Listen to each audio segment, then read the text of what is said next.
Hello everyone, welcome back to my channel. In today's video I'm gonna show you how to use Snapchat AI chat. So first of all, open Snapchat,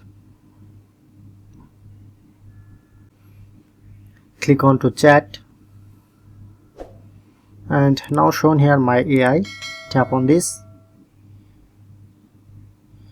and here is my AI option.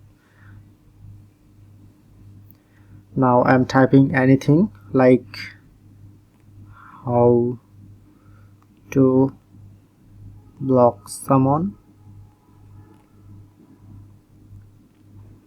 Tap on to send.